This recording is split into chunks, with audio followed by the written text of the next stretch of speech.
Hello, good afternoon, good evening. How is everybody doing?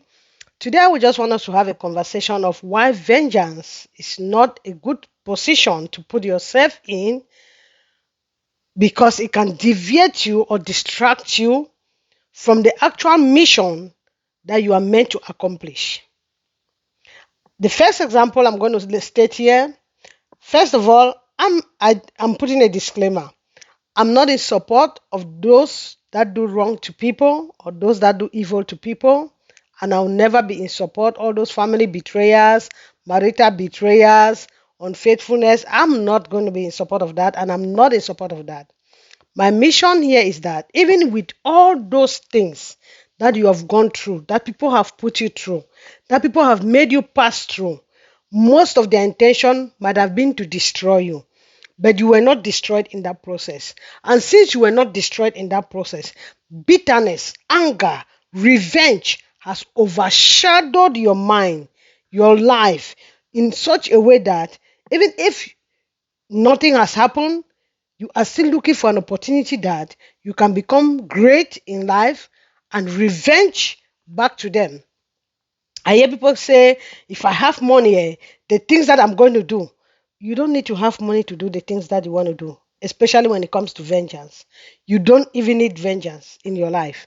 The case of Joseph, he was sold by his brothers. The first mission was to kill him. And when they thought of it, like the elders was like, why do we want to kill him? His blood is going to be on our head. Let's throw him in the pit. And when they throw him in that pit, on their way going, they saw merchants. They were like, oh yeah, then to throw him in that pit and something happens to him, he still dies. Let us sell him and make some money. Joseph was sold out and he went and became a servant to somebody's house.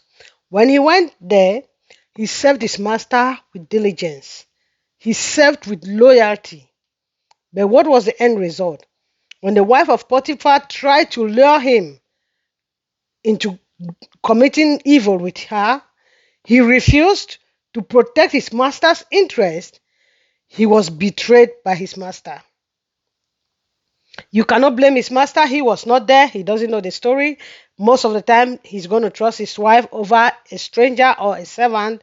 But as humans, you need individual and personalized discretion in everything you do. Yes, you heard that statement. Individual and personalized discretion. Not because people told you something about somebody that you just have to conclude that that is how that person is. No, go get your experience by yourself, but with caution. Because sometimes people hurt people and they expect the people to still behave the same with them or towards them. It doesn't happen like that. Some people may forgive and move over it, some don't. So don't expect to hurt people and impose forgiveness upon them. Back to our story. Why vengeance belongs to God and not to you, no matter how hurt you have been. Okay? He was sold, from being sold to prison. He went to prison. The betrayal he suffered from his brothers, the betrayal he has suffered now from his master. He went to prison. In the prison, another betrayal because he was an interpreter of dreams. He interpreted dreams and the servants went and they forgot about him. But what was most important in this is that when Joseph came out of the prison, he left the prison to the prime ministry. Do you know why? Because Joseph was not having any grudge against anybody. While in his prison, while in his moment of darkness, while in his tunnel, while in his valley, he asked all the wise and the words and the understanding the time, the process, refining. That was his time of refining.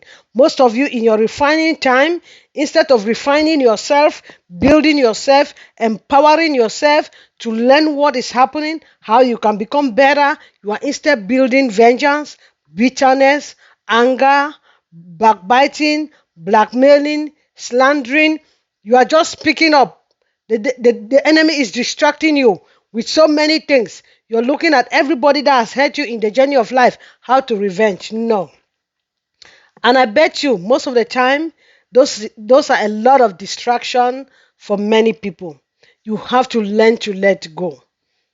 Learning to let go is not weakness. Learning to let go is not being feeble. Learning to let go is not being weak-minded. Learning to let go doesn't mean you don't have an understanding of what happened to you. It means you have concluded in your mind that all things work together for your good. That even what they meant for evil, like Joseph said when he saw his brothers, because they got very scared. Oh, yeah. People that have hurt you, they know. When they see you, they are scared. I'm telling you, if you have if your spiritual antennas are up or your understanding is high, you can feel the environment when you get in. You can understand the atmosphere. But be the bigger person. Vengeance belongs to God. Imagine Joseph was taking all his time to plan how to attack all his brothers for the evil they did against him. How many of them were they? Do the math now. Let's say on average, 11 people have hurt you.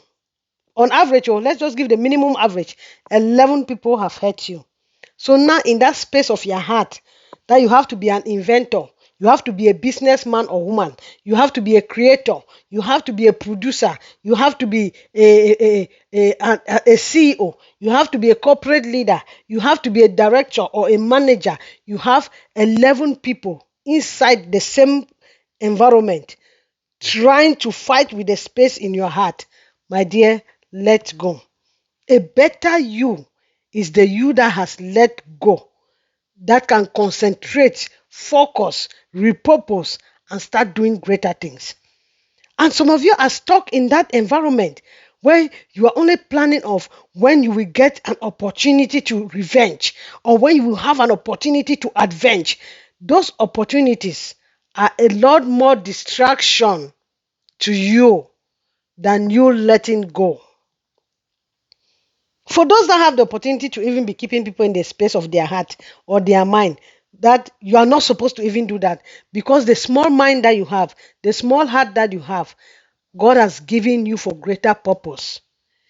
You came into this world in volumes of books, and let those volumes of books not be a volume of people's accumulation of anger, accumulation of bitterness. No, no, no, no. Let go.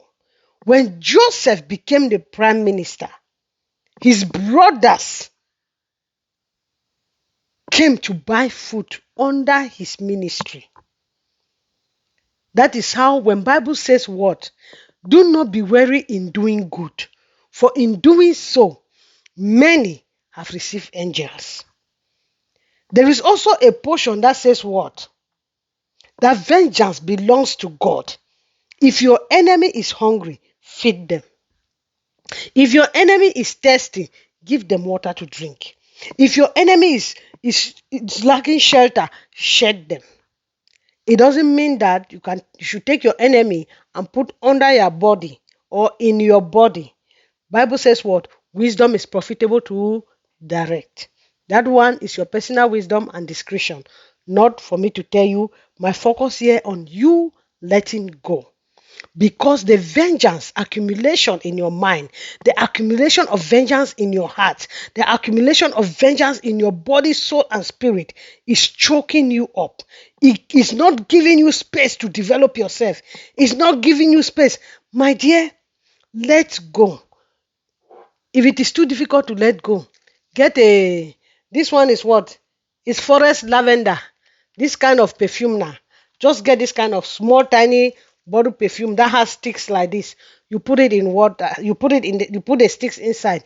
And when you feel so angry, you sniff them. You get the aroma and breathe in and out. I also have another theory of a bottle of water. When you're so angry that you feel like talking or backing off, sometimes those distractions, they know when your breakthrough line is getting there. When they come hard, get a bottle of water.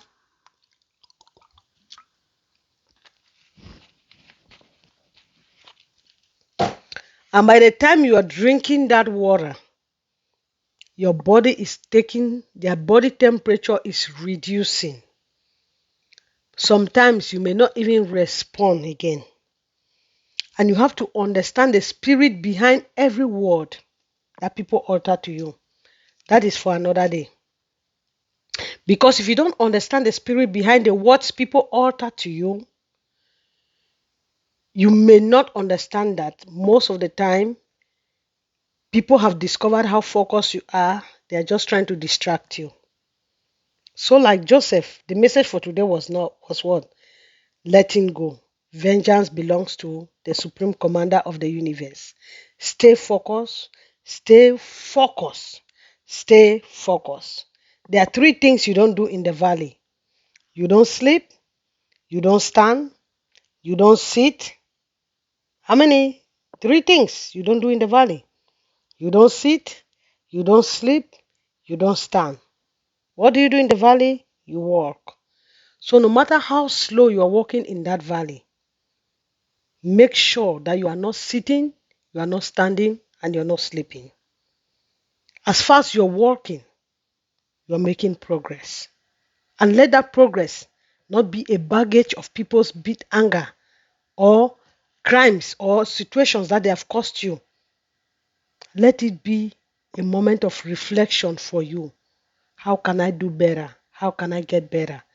Because even the things that people have meant it for evil, you can turn them for your good. Even broken bottles, when you put them in cement, they give a very beautiful decoration of a flower, a vase.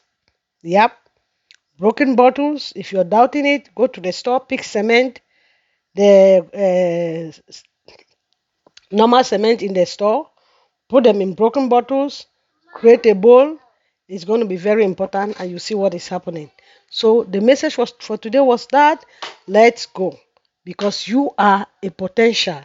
That distraction is just taken out of proportion. So stay focused, stay blessed, and have a great evening. Thank you.